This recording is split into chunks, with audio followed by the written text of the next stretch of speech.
Salam di dalam kasih Tuhan Yesus Kristus. Kita bersyukur malam hari ini Tuhan beri kesempatan beribadah bagi kita. Ini sungguh adalah anugerah kemurahan Tuhan. Kita mau membaca dalam firman Tuhan Yesaya pasal yang ke-6.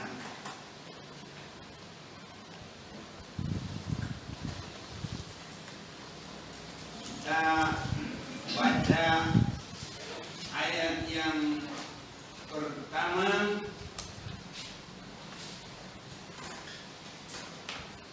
sampai dengan yang ke-7 saja. Ada baiknya kita bergantian membaca ini. Saya baca ayat pertama, biar saudara-saudara nanti akan membaca menyambung ayat yang kedua, biar semua kita keberkatan. Sebagaimana firman Tuhan, berbahagia yang membaca, mendengar, lebih melakukan firman Tuhan. Saya mendapat panggilan Allah. Dalam tahun matinya Raja Uzia, aku melihat Tuhan duduk di atas tahta yang tinggi dan menjulang, dan ujung jubahnya memenuhi bait suci. Para sahabat berdiri di sebelah atasnya, masing-masing mempunyai 6 sayap. 2 sayap dipakai untuk menutupi muka mereka, 2 sayap dipakai untuk menutupi kaki mereka, dan 2 sayap dipakai untuk melayang-layang. Dan mereka berseru seorang kepada seorang, katanya, Kudus, kudus, kuduslah Tuhan semesta alam, seluruh bumi penuh kemuliaannya. Maka bergoyanglah atas malam itu disebabkan suara yang berseru itu, dan rumah itu pun penuh dengan raksasa. Lalu kataku, celakalah aku binasa, sebab aku ini seorang yang najis bibir, dan aku tinggal di tengah-tengah bangsa yang najis bibir, namun mataku telah melihat Sang Raja, yakni Tuhan semesta. Tetapi seorang yang itu mendapatkan di dalamnya ada barang yang darinya dikasih dari atas semesta. Ya, kita baca sampai di situ saja. Saudara-saudaraku, yang saya akan sampaikan bagi kita adalah keberadaan Allah yang di dalamnya sangat besar kasih-Nya bagi kita, terlebih di dalam kita sudah boleh mengikut menerima Yesus Kristus. Kita melihat yang pertama bahwa Tuhan itu luar biasa. Dia duduk di atas tahta yang tinggi. Nah, jadi tahtanya itu tinggi, menjulang, dan ujung jubahnya memenuhi bait suci. Saudara-saudaraku, kalau seandainya kita masuk dalam satu ruang, ada apakah raja yang bisa seperti itu? Oh, betapa megahnya. Ataupun kalau ada mempelai, ya dibuat begitu tahtanya tinggi, menjulang, dan dari tahta yang tinggi itu ujung jubahnya memenuhi semua tempat itu. Dan kita lihat lagi para serafim. Ini saya perhatikan, ini para malaikat-malaikat yang khusus berdiri di mempunyai 6 sayap. 2 sayap dipakai untuk menutupi muka mereka, 2 sayap dipakai untuk menutupi kaki mereka, dan 2 sayap dipakai untuk melayang-layang. Nah, inilah malaikat yang ada di sekitar, kalau kita katakan raja, atau kalaupun di dalam satu pesta itu umpamanya mempelainya, betapa agungnya suasana itu.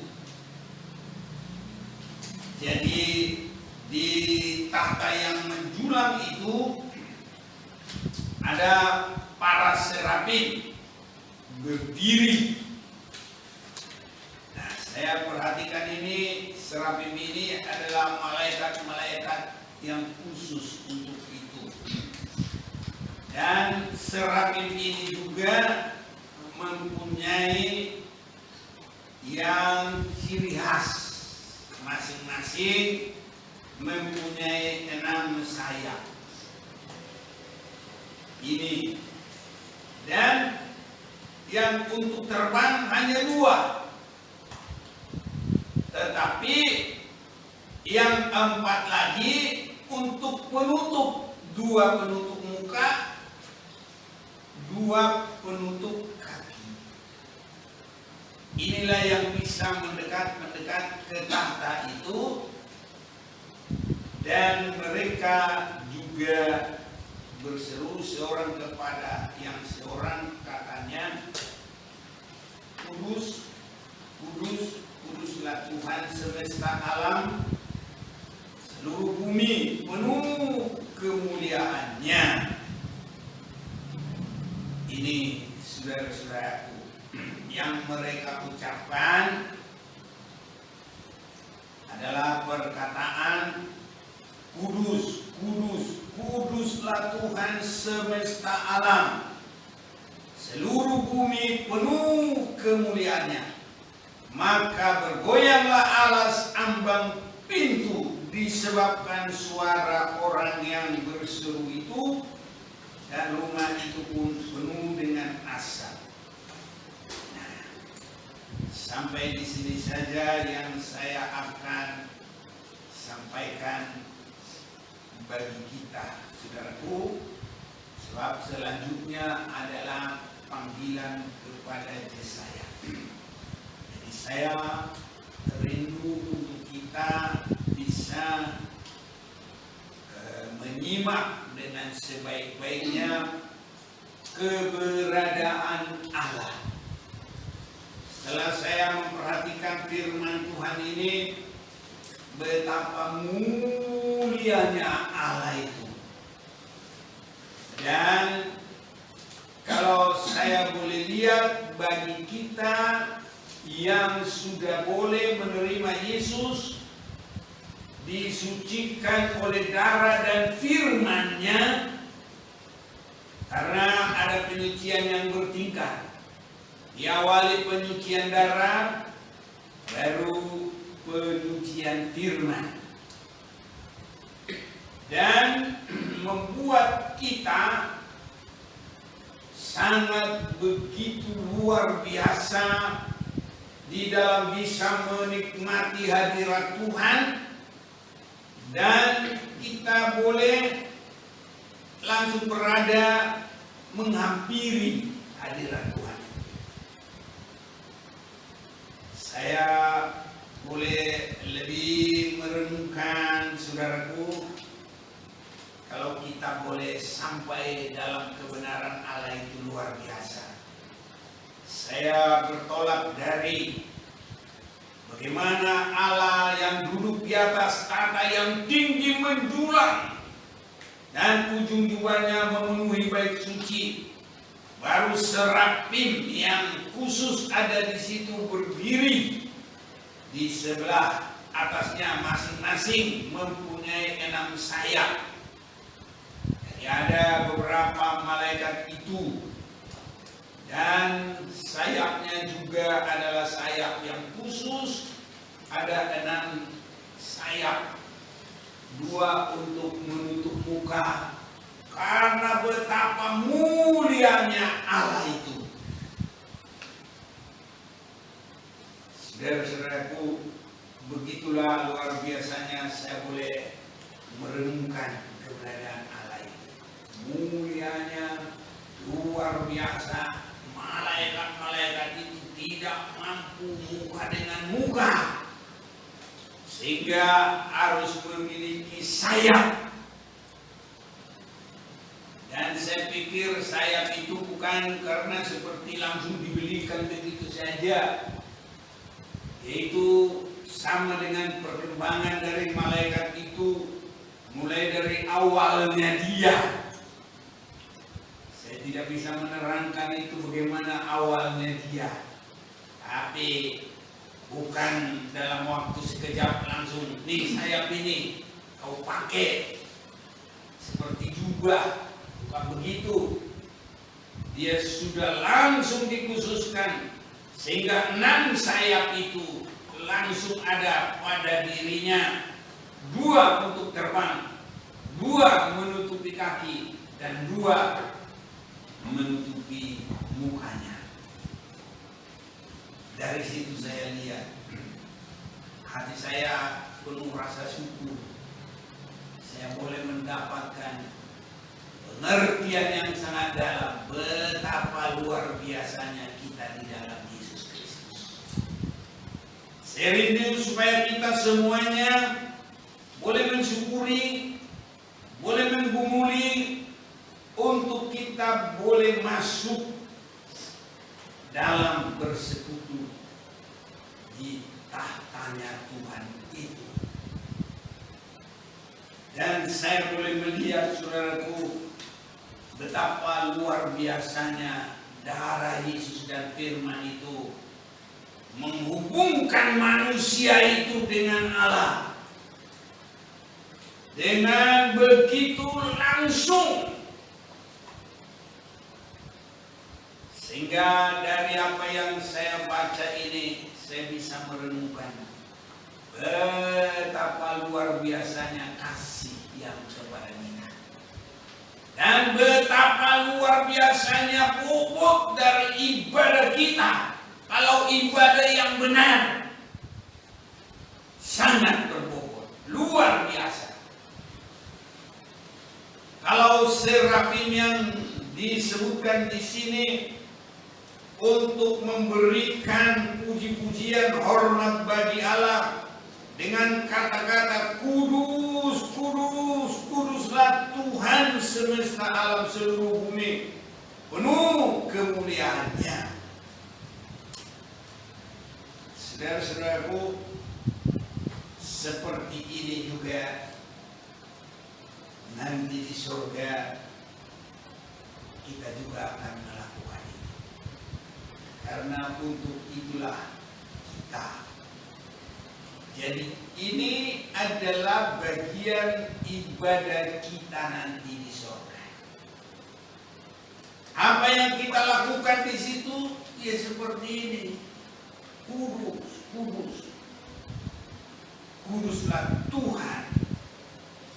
Ya, ini saudara-saudara yang harus nanti bagian dari ibadah kita di surga. Kita sudah sering mendengar bahwa para hamba-hambanya itu, yang hamba itu artinya sudah mengalami penebusan, sudah mengalami pengangkatan, sudah mengalami penyucian, dan ada pada dirinya penyerahan diri sepenuh, berurutan melakukan firman sampai tidak bercacat celah, sehingga disebut mereka hamba yang beribadah kepada Allah. Ayat pasal yang ke-22 itu ayat yang ketiga, maka tidak akan ada lagi laknat tatkala Allah, tahta Allah dan tahta anak domba akan ada di dalamnya. Jadi tadi kita sudah baca ada tahta Allah, kita sudah baca di dalam Yesaya. Jadi nanti kita ke situ juga. Kalau saya sudah bisa membayangkan tadi tahta Allah itu ada serafim, sudah begitu luar biasa. Tapi di dalam ibadah kita juga nanti tahta yang luar biasa itu kita juga akan ambil. Pak saudara yakin? Amin. Jadi ibadah kita ini kalau benar-benar banyak orang tidak terbuka untuk ini, tidak mengerti. Tapi kalau kita mengerti itu kemurahan Tuhan, maka tidak akan ada lagi laknat. Yang ada adalah tata Allah dan tata anak domba akan ada di dalamnya, dan hamba-hambanya akan beribadah kepadanya. Jadi ibadah di surga itu ya itu nanti saudaraku, kita akan bersyukur. Kudus-kuduslah Allah, Maha besar, Maha mulia. Ya, mungkin kita juga masih bisa merasakan Maha baik, Maha pemurah, ya, Maha mulia. Inilah saudara-saudaraku nanti menjadi ibadah kita. Dan kalau saya boleh bandingkan dengan serafim ini, dia masih harus diberikan penutup dari mukanya, penutup dari kakinya. Mengapa demikian? Manusia lebih mulia dari malaikat nanti. Ini sangat luar biasa saudaraku. Karena nanti kita mengarah, menyatu dengan kemuliaan itu. Tidak ada yang ditutupi. Itu sebabnya kalau kita baca dalam 1 Korintus pasal 13, kemurahan Tuhan luar biasa bagi kita saudara-saudaraku. Dan kalau kita mengerti harus ibadah yang benar, yang sungguh-sungguh, yang setia, yang tekun. Ibadah yang tidak bisa digoncangkan oleh apa saja pun. Amin saudaraku. Amin. Luar biasa. 1 Korintus 13 ayat 12. Karena sekarang kita melihat dalam cermin suatu gambaran yang samar-samar. Ini masih kita bisa melihat Tuhan itu bagaikan dalam cermin samar-samar. Tapi nanti kita akan melihat muka dengan muka. Saya pikir kami ini lebih dari malaikat. Malaikat serafim tidak bisa muka dengan muka. Dia harus menundungi mukanya. Tapi kalau kita diberi hak, diberi kuasa, kita bisa melihat muka dengan muka. Sekarang hanya mengenal dengan tidak sempurna, tapi nanti aku akan mengenal dengan sempurna, seperti aku sendiri dikenal. Haleluya saudaraku. Saya melihat ini luar biasa kasih Allah bagi kami. Apa yang kita lihat di situ, itulah hebatnya, luar biasanya pekerjaan Yesus yang luar biasa mengangkat kita. Hebatnya saudara, kuasa darah penyucian Yesus itu. Itulah yang mempersekutukan, membuka segala tembok-tembok pemisah, menghancurkan.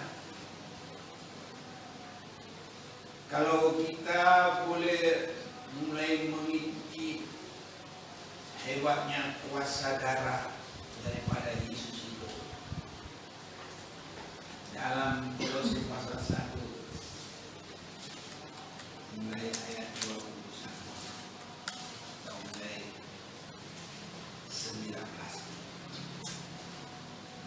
mana seluruh kepenuhan Allah berkenan diam di dalam dia. Dan oleh dialah ia memperdamaikan segala sesuatu dengan dirinya, baik yang ada di bumi maupun yang ada di surga. Sesudah ia mengadakan pendamaian oleh darah salib Kristus.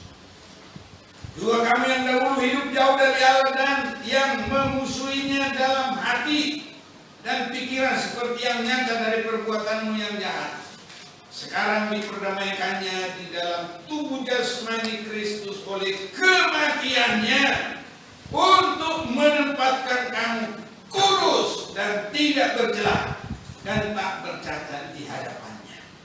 Nah, ini kita diangkat dekat dengan tahta itu.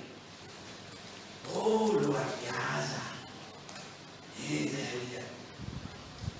Itu sebabnya saudaraku, dalam ibadah itu kalau orang hanya kebiasaan, aduh, tidak pernah apa-apa. Dalam ibadah itu kalau hanya kesembuhan, biar sembuh sebentar ini, itu juga tidak bakal di dunia. Sini kita penumpang. Kalau hanya berkat-berkat jasmani, tidak bisa. Kita harus terima kuasa darah Yesus yang membawa kita menembus sampai kepada tahta itu. Apa yang dilihat oleh Yesaya itu, tahta Allah itu, harus kita menembus sampai sana.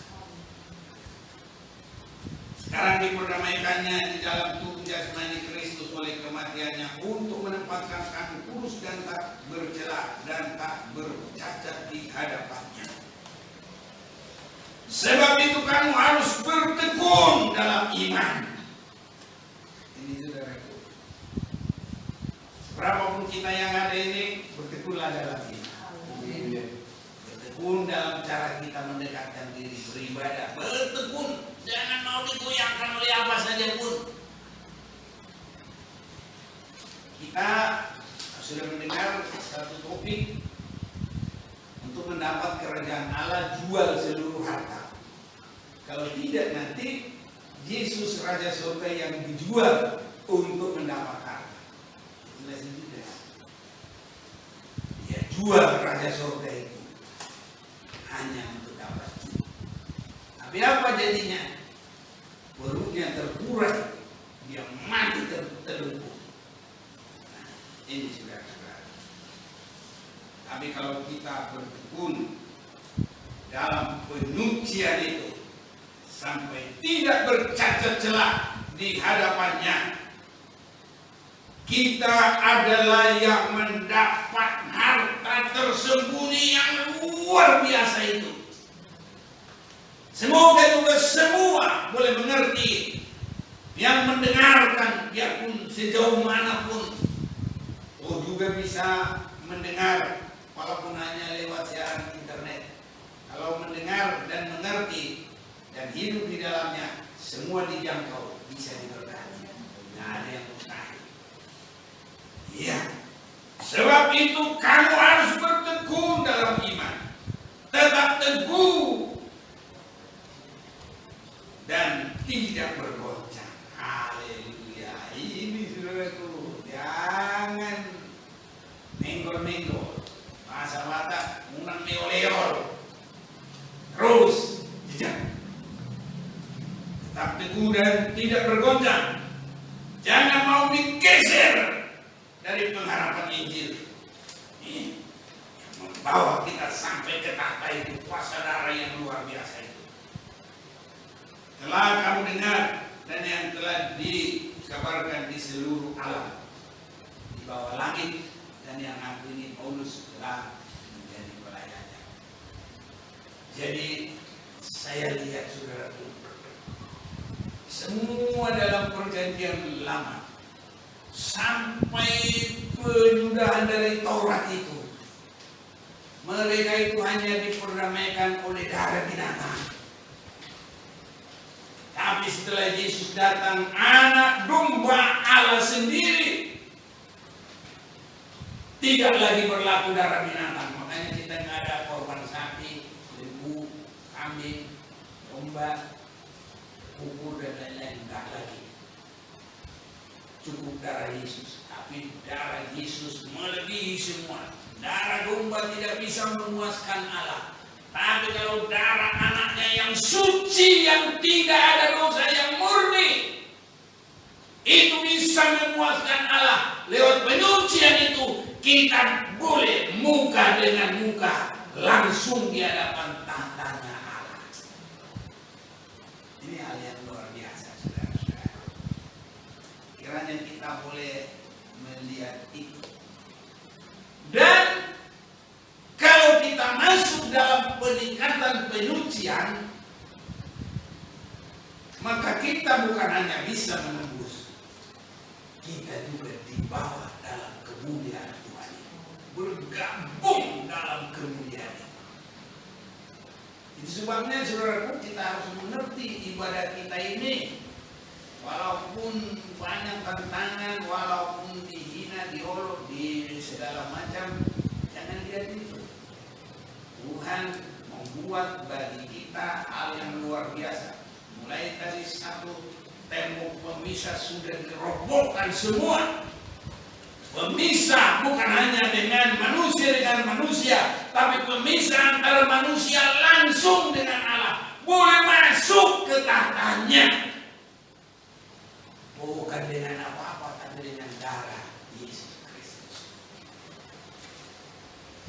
Di dalam Efesus pasal yang ke-5, sesudah penyucian darah, kita masuk penyucian untuk mendapat kemuliaan.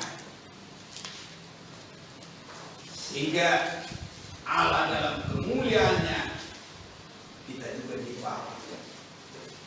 Jadi tidak lagi dengan serapin yang tadi yang harus tutup muka, bagaikan pakai tirai.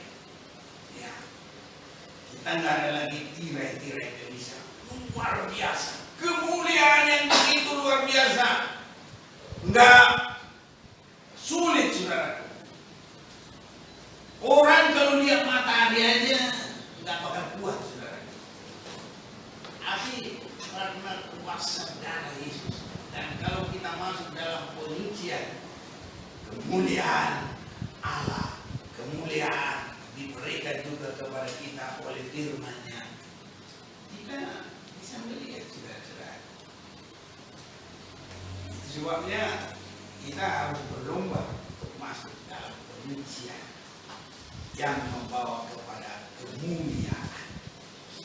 Tadi penyucian yang membawa perdamaian. Sekarang penyucian yang membawa kepada kemuliaan Tuhan.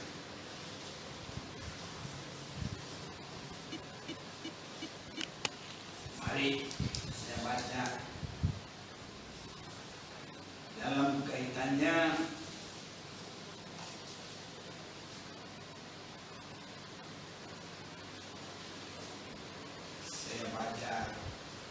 Efesus 5 ayat 25. Hai suami, kasihilah istrimu sebagaimana Kristus telah mengasihi jemaat dan telah menyerahkan dirinya baginya. Ini di dalam timbal baliknya 24. Karena itu sebagaimana jemaat tunduk kepada Kristus, demikian juga istri kepada suami dalam segala sesuatu, supaya terjadi pengudusan. Ayat 26, untuk menguduskannya sesudah ia menyucikan dengan memandikan dengan air dan firman. Ini luar biasa. Tadi menyucikan dengan darah, sekarang air dan firman. Supaya demikian ia menempatkan jemaat di hadapan dirinya. Nah, ini di hadapan tahta itu. Dan luar biasa, tidak biasa-biasa lagi, luar biasa. Apa? Supaya demikian ia menempatkan jemaat di hadapan dirinya dengan cemerlang. Nah, ini kalau sudah cemerlang, saudaraku, nggak perlu ditutupi, nggak perlu serafim yang pakai sayap. Tuhan mau melihat kecemerlangan ini. Tuhan Tuhan senang dengan itu. Ya, tanpa cacat atau kerut atau yang serupa itu, tapi supaya jemaat kudus dan tidak bercela. Jadi cemerlang tanpa cacat ya. Dan saudaraku, supaya dengan demikian ia menempatkan jemaat di hadapan dirinya. Di hadapan dirinya. Jadi kalau serahin itu dia harus masih terbang-terbang, masih terbang. Gak bisa langsung. Tapi kalau kita buka dengan muka, haleluya saudaraku, harus terbang sana terbang sini, dan nggak harus pakai tutup. Malah nggak boleh pakai ditutupi. Tuhan nggak senang. Dia mau melihat kecemerlangan karena penebusan darah itu dan karena penyucian air firman menjadikan jemaat itu cemerlang di hadapan dirinya tanpa cacat atau kerut atau yang serupa itu, tapi supaya jemaat kudus dan tidak bercela. Kalau tadi yang diserukan itu kuduslah Allah. Kuasa darah Yesus dan kuasa firman Tuhan yang mensucikan menyatukan kita dalam kekudusan Allah. Sehingga tidak ada yang harus ditutupi lagi. Ini saya perhatikan kasih yang luar biasa saudara-saudara. Itu sebabnya ibadah yang benar itu benar-benar mengandung janji untuk berkat di dunia ini, tapi untuk hidup kekal selama-lamanya. Ini yang lebih luar biasa, mengandung janji. Jadi nanti untuk di surga kita boleh dihentam di hadapannya tanpa penutup, dan kita ini sudah ada zatnya Allah. Allah itu kudus, kita juga sudah dikuduskan. Jadi ada persekutuannya dengan luar biasa. Orang yang menyebut kudus, kudus, kuduslah, dia juga sudah ada dalam kudus itu. Jadi itu artinya menyatu, tidak ada pemisah, tidak ada lagi ya sayap. 4 sayap khusus untuk penutup, 2 khusus untuk terbang, yang 4 2 penutup muka, 2 penutup kaki. Tapi kalau kita sudah kudus cemerlang, malah nggak boleh ditutupi. Ini harus ditunjukkan kepada Allah. Dalam suasana itulah kita berkata,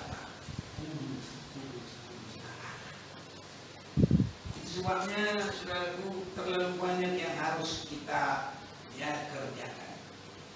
Kalau harus masuk dalam pintu yang kecil, karena sasarannya kita nanti mau dihitam, tidak bercatat, cemerlang di hadapan tahta itu, di situ. Sebabnya pelayanan sekarang diolah sedemikian. Makanya kalau banyak mau bikin ketawa-ketawa, ya kemana itu nanti? Habis ketawa-ketawa di situ, sudah sampai di tengah jalan, udah murung lagi. Lihat harta orang, udah mulai harta keinginannya. Ya orang naik mobil, cuma naik motor butut. Udah mulai begini. Perhatiannya udah dunia lagi sudah. Kalau kita disucikan, kita ada pengharapan. Nanti kita menghadap tahta itu, melihat Allah muka dengan muka. Bahkan dia kudus, kita juga kudus. Ada persekutuannya. Itu sebabnya terima pengudusan darah, terima pengudusan, penyucian, mandi firman. Itu sebabnya kalau mandi ini saudaraku harus limpah. Makanya kalau kita nggak banyak limpah firman, mau kemana kita ini nanti? Kalau hanya cuci muka, ya udah leher ke bawah nanti bau semuanya. Yang bisa hanya cuci muka, tapi harus bisa tambah membersihkan semua. Karena kita mau dibawa cemerlang menghadap ketulusan Allah yang luar biasa. Serafim aja berkata, kurus, tapi mereka tidak berani membuka tudung mukanya, dan mereka tidak berani membuka tudung kakinya. Semua harus ditutupi. Inilah luar biasa ibadah kita dalam Yesus. Luar biasa, saudara-saudara. Kalau saya sudah boleh merenungkan mulai, hati saya bersyukur. Rupanya kasih Allah luar biasa bagi kita. Dan semakin kita bisa merasakan itu, saudaraku, tidak ada apa-apanya yang kita derita sekarang ini. Tidak ada apa-apanya. Nah, itu sebabnya seperti yang lain-lain. Kalau Rasul Paulus itu sudah pernah dibawa sampai memandang kepada hal suasana surga itu, keberadaan Allah itu, bagi dia itu dunia ini dianggap sampah. Ini dianggap sampah. Tapi kalau surga itu dihitung, dia perhitungkan hanya main-mainan, apalagi dongeng-dongeng, tidak ada perasaannya ke situ, tidak ada pengalamannya ke situ. Ya, ibadahnya yang ngantuk lah, ya apalah, asal-asalan, nggak kelihatan sungguh-sungguh lah. Nah, itu sebabnya saudaraku, kita di dalam ibadah juga harus nampak. Ini live kita ini, aku bersyukur ini, dilihat siapa yang jalan-jalan. Tahu saya sudah semua. Kalau lagi doa, siapa yang main-main kelihatan, siapa yang nggak ikut doa kelihatan. Syukur juga ini. Saya senang ini, saudaraku. Bagaimana kalau begitu nanti kita menghadap kata, malaikat aja nggak berani tutupi mukanya karena kemuliaan Allah. Ini masih berani. Ibadah bagaimana nanti, saudaraku?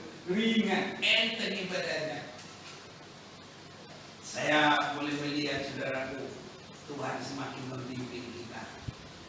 Dan kalau kita memperhatikan firman ini dengan sungguh-sungguh, pasti kita tidak akan sia-sia. Sudah bisa langsung mengharap tahta itu.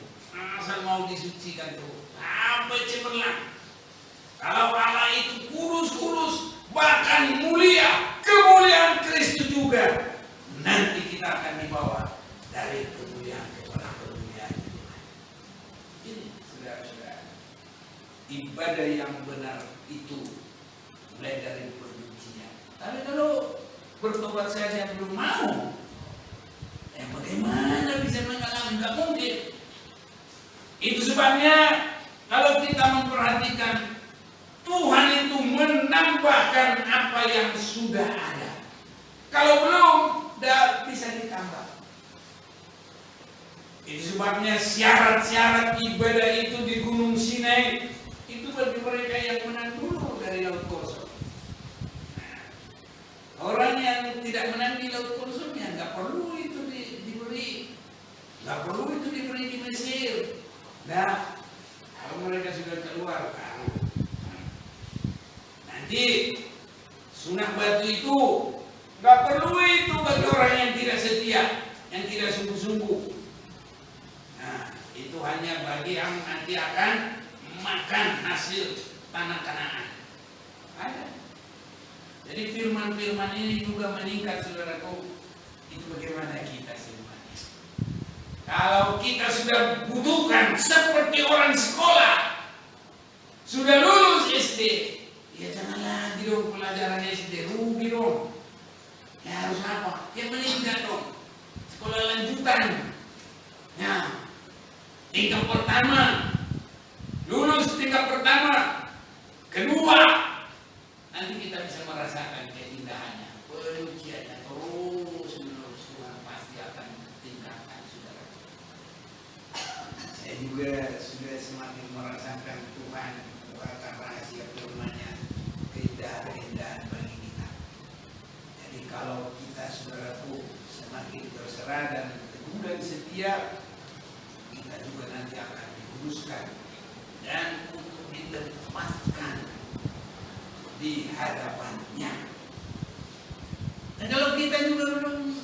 mencintai dia, belum sungguh-sungguh mau ke sana. Ya, sama dengan binatang kalau dia belum menyenanginya, kita kasih pun di situ. Contohnya BABI. Nah, BABI. Ambil sabun yang paling bagus, cuci dia mandi, benar-benar wangi, ya, benar-benar wangi. Kita kasih lagi minyak wangi, biar benar-benar hebat. Disisir semua rambut kasarnya. Kita kasih kamar, kamu sini ya, tenang-tenang aja santai ya. Tapi kita pergi sebentar, cus, pergi dia. Perginya juga bukan asal pergi gitu, harus pergi ke kubangan itu lagi. Balik dia ke kubangan itu, karena masih begitu kehidupannya. Makanya kalau kerohanian orang belum bertobat sama dengan BABI. Muda itu, mana? Ya 22 gitu aja udah. Nah, itu sudah. Bagaimana dia bisa ke tahta Allah, ke hadirat Tuhan? Itu belum dia rindu. Yang dirindukan adalah kubangan. Boleh kita baca sebentar.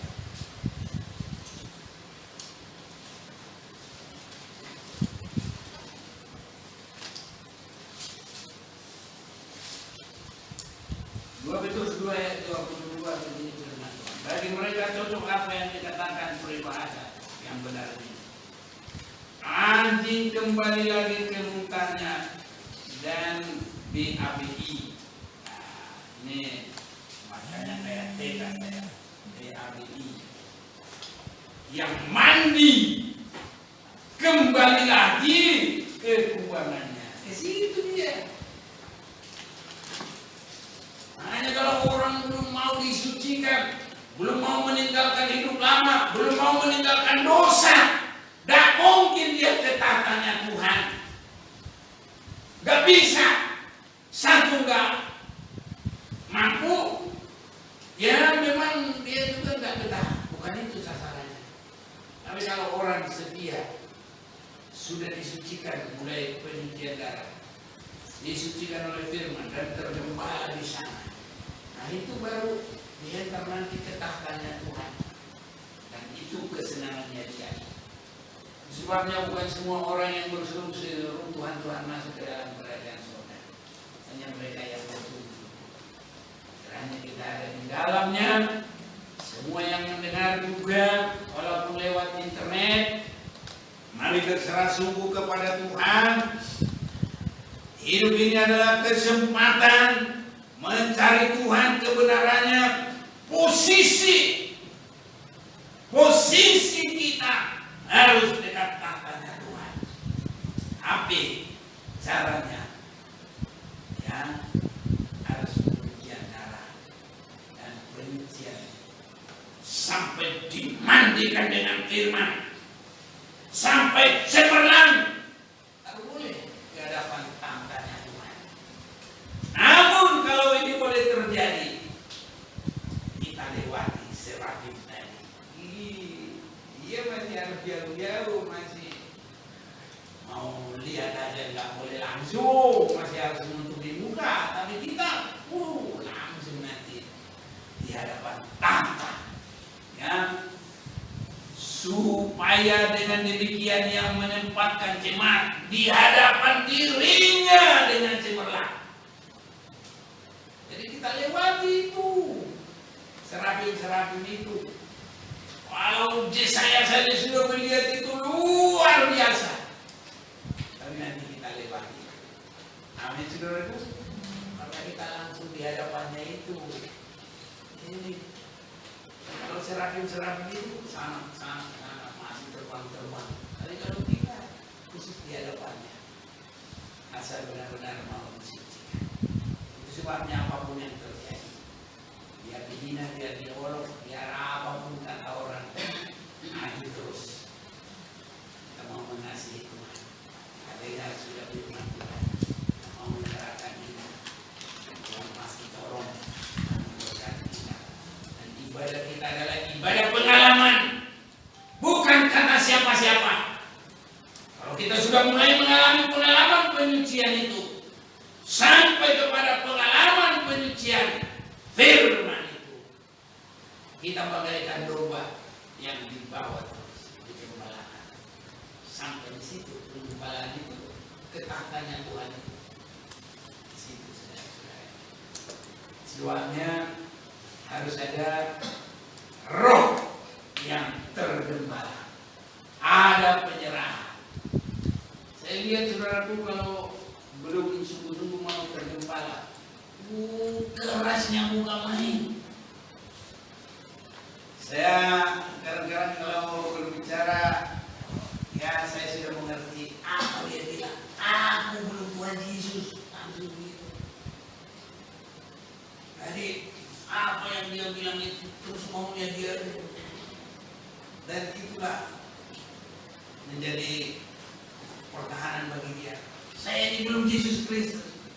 Siapa bilang dia Yesus Kristus? Tapi kita harus menuju ke situ, karena kita nanti akan sama seperti dia. Apalagi dia bilang, aku belum sempurna. Ini siapa yang bilang? Tapi dengan itu dia nggak mau lagi dia cari firman, nggak mau lagi dia dibimbing, nggak mau lagi dia digembalakan, karena dia tidak belum sempurna. Justru itulah harus mau digembalakan supaya nanti kita dituntut sampai kepada tergembala, sampai nanti di tatanya Tuhan. Ini sudah. Dan kalau kita mulai tergembala, di sini juga kita ada berkatan, dan nanti sampai masuk di tatanya Tuhan. Disitulah kita beribadah, kita berkata, Tuhan Allah yang Maha Besar. Tuhan Yesus memberkati kita, mari kita mau datang kepadanya, saudara-saudaraku.